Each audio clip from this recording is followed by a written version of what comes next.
Last part में हमने देखा था कि मैक्स ने मोचे को हरा दिया था, जिसके बाद उसके सामने फेंगलुन नाम की लड़की आई थी जो टॉप 100 में थी और मैक्स से लड़ना चाहती थी। पर मैक्स ने अभी अभी फाइट करी थी, इसलिए वो वहां से चली जाती है और थोड़ी देर बाद मैक्स से फाइट करने को कहती है। इधर मास्टर ली शेंग के पास एक टॉप 10 रैंक का वॉरियर आ गया था, जिससे जीतने के चांसेस उनके लिए बस 0% थे। दूसरी तरफ मास्टर होंग भी उस ग्रैंडपा के एक स्टूडेंट से लड़ रहे थे और इधर मैक्स रिकवर होने के बाद फेंगलुन के पास चला जाता है। अब आगे तो इस पार्ट की शुरुआत में फेंगलुन को मैक्स के सामने देखकर वो 9 प्रिंसेस का दादा कहता है कि फेंगलुन तो हुआंग शेन क्लैन से है। ये सुन के 9 प्रिंसेस बोलती है कि हुआंग शेन तो वही टॉप 10 स्ट्रॉन्गेस्ट क्लैन में से है ना। इस पे 9 प्रिंसेस का दादा हाँ करता है और बोलता है कि हुआंग शेन क्लैन के लोगों को वॉरियर्स को मारने में मजा आता है, इसलिए उन्हें किलर्स के तौर पर काफी हायर किया जाता है, जिसकी वजह से इनके कई दुश्मन होते हैं। इसलिए अगर कभी भी कोई हुआंग शेन क्लैन का बंदा किसी वॉरियर के सामने आता है तो उसे समझ जाना चाहिए कि उसने जन्म से ही खून और लाशें देखी है। ये सुन के 9 प्रिंसेस कहती है कि तब तो फेंगलुन सच में बहुत ज्यादा स्ट्रांग होगी।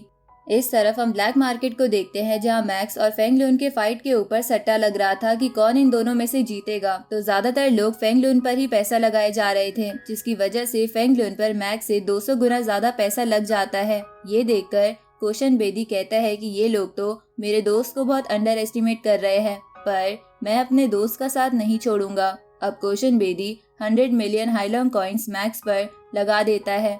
इधर बबाता मैक्स के इस मुकाबले से बहुत ज्यादा घबरा रही थी, पर मिस्टर वू इस मुकाबले के लिए बहुत बेताब थे। दूसरी तरफ नॉलेंसन, मिंग यू और बहुत सारे लोग इस मुकाबले को देख रहे थे। तभी मिंग यू अपने मन में कहता है कि इस मुकाबले के बाद पता चलेगा कि मैक्स यूनिवर्स में फेमस हो जाएगा या उसका सफर बस यहीं तक होगा। इस तरफ मैक्स अपने मन में सोचता है कि अब मेरा मुकाबला सिर्फ स्ट्रॉन्ग लोगों से ही होगा, लेकिन अगर मैं हार गया तो यूनिवर्स के बड़े बड़े लोगों के सामने मेरी इज्जत खराब हो जाएगी और अर्थ को बचाने का मेरा प्लान फेल हो जाएगा।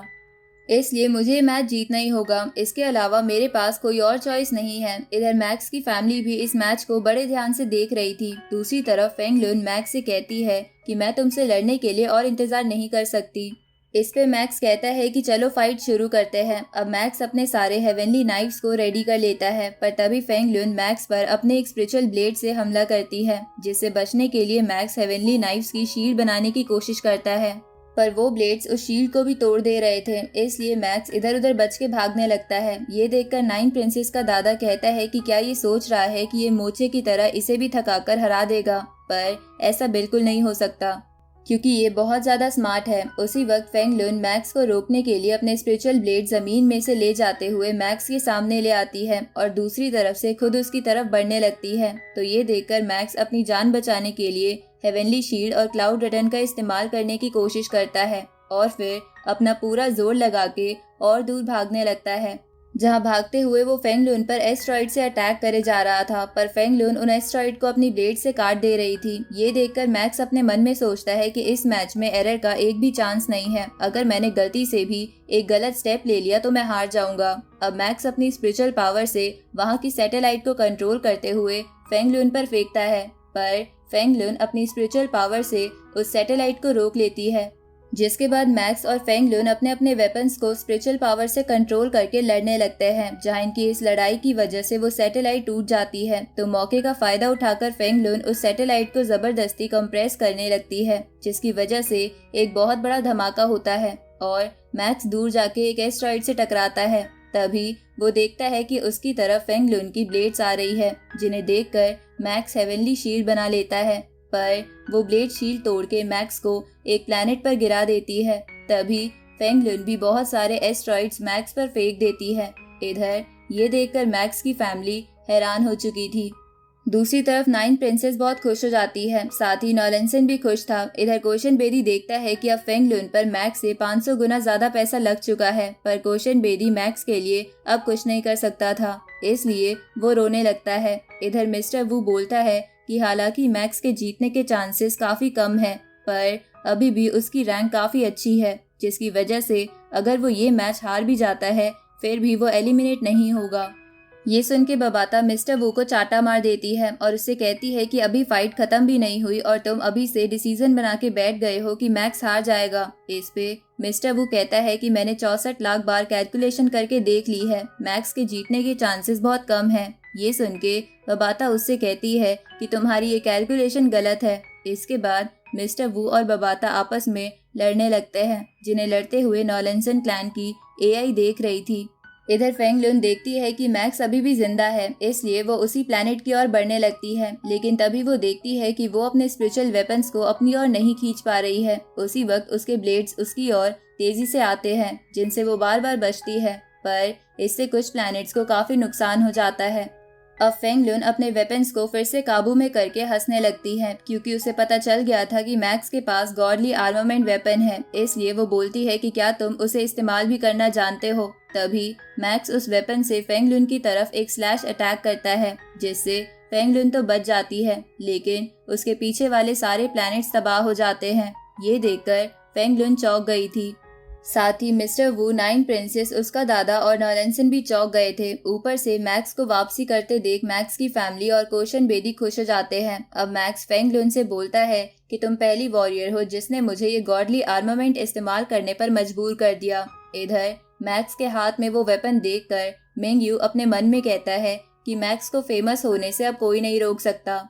इधर फेंगलुन गुस्से में हंसे जा रही थी, तभी वो कई सारे एस्ट्रॉइड को इकट्ठा करके उनसे चेन्स बना लेती है और चेन्स की मदद से मैक्स को पकड़ने की कोशिश करती है, पर उस आर्मामेंट के सिर्फ एक अटैक से वो सारी चेन्स टूट जाती है। तभी मैक्स फेंगलुन के पास आने लगता है, तो फेंगलुन उसे रोकने के लिए अपनी ब्लेड्स का इस्तेमाल करने की कोशिश करती है, लेकिन उसकी ब्लेड्स उस आर्मामेंट को नहीं रोक पाती और फेंगलुन की कई सारी हड्डियां उस अटैक के कारण टूट जाती है। इसके बाद फेंगलुन फिर से उठ जाती है और अपनी पूरी ताकत लगाकर अपने दोनों ब्लेड्स को जोड़ देती है और एक बहुत बड़ी कोनिक शेप की ब्लेड बना लेती है। तो ये देखकर मैक्स भी उस गॉडली आर्मामेंट की फर्स्ट फॉर्म को रेडी करने लगता है, जिसके बाद वो दोनों एक साथ एक दूसरे पर अटैक करते हैं, जहाँ वो गॉडली आर्मामेंट की फर्स्ट फॉर्म फेंगलुन के वेपन पर भारी पड़ रही थी। तो फेंगलुन अपनी और ताकत लगा देती है, लेकिन इससे कुछ भी नहीं होता और वो फर्स्ट फॉर्म आसानी से फेंगलुन और उसके वेपन को खत्म कर देती है, जिसकी वजह से मैक्स ये मैच जीत जाता है और उसकी रैंक 51 हो जाती है। ये देखकर मैक्स की फैमिली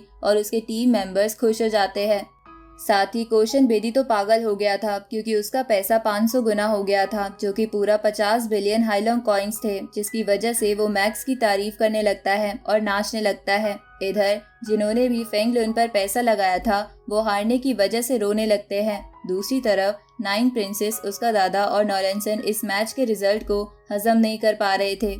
अब मैक्स अपनी रैंक देखकर मास्टर होंग की रैंक देखता है, जो कि 998 थी। साथ ही मैक्स बोलता है कि इस कंपटीशन का फर्स्ट राउंड भी जल्द ही खत्म हो जाएगा। इधर हम मास्टर होंग को देखते हैं, जो उस ग्रैंडपा के स्टूडेंट से लड़ रहे थे। तभी उस राउंड के खत्म होने की काउंटडाउन चलने लगती है, जहां धीरे धीरे वो काउंटडाउन 1 पर आ जाती है, जिसके कारण मास्टर होंग भी ये राउंड क्वालिफाई कर लेते हैं।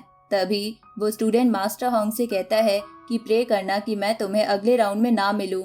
इस पे मास्टर होंग उससे कहते हैं कि मैं तो प्रे करूंगा कि सबसे पहली मुलाकात मेरी तुमसे ही हो। इधर नाइन प्रिंसेस अपने ग्रैंडपा को बोलने लगती है कि आपका स्टूडेंट तो होंग को भी नहीं हरा पाया, तो मैक्स को क्या ही हराएगा। अब वो सभी लोग उस एरेना से बाहर आ जाते हैं, जहाँ बाहर आने पर मैक्स देखता है कि वहाँ पर मास्टर होंग भी खड़े हैं और उनकी रैंक काउंटडाउन खत्म होने से पहले 998 पहुंच गई थी। अब मैक्स उनके पास आता है तो मास्टर होंग उसकी तारीफ करने लगते हैं। तभी मैक्स उनसे पूछता है कि मास्टर ली शेंग का क्या हुआ, तो मास्टर होंग मास्टर ली शेंग की तरफ इशारा करने लगते हैं, जो जमीन पर दुखी आत्मा की तरह लेटे हुए थे। तभी बबाता वहां आकर उन्हें होश में लाती है। अब मास्टर ली शेंग मैक्स और मास्टर होंग को वहां देखकर उन्हें कांग्रेचुलेट करते हैं, साथ ही उनसे माफी मांगते हुए कहते हैं कि मैंने तुम दोनों का नाम खराब कर दिया।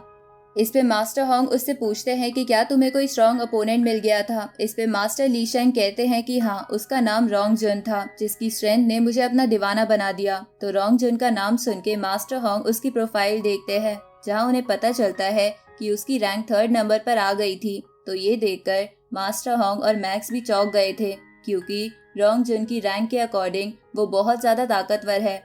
तभी मास्टर ली शेंग उन दोनों से कहते हैं कि ये सब छोड़ो, चलो हम सेलिब्रेट करते हैं। अब वो तीनों सेलिब्रेट करने के लिए जाने लगते हैं, लेकिन बबाता मैक्स को बीच में रोककर उसकी तारीफ करती है और उसे कहती है कि तुमने मेरे मास्टर का नाम रोशन कर दिया, ऊपर से तुम अब काफी फेमस भी हो गए हो क्योंकि तुम्हें काफी कॉल्स और मैसेजेस आए हैं। इधर मिस्टर वू मास्टर ली शेंग से कहता है कि तुम निराश मत होना, तुम्हारा अपोनेंट बहुत ज्यादा ताकतवर था, इस बार तुम बस अनलकी थे जो इस राउंड से बाहर हो गए। अब वो सब एक साथ पार्टी करने के लिए जाने लगते हैं और इसी के साथ ये पार्ट यहीं खत्म होता है।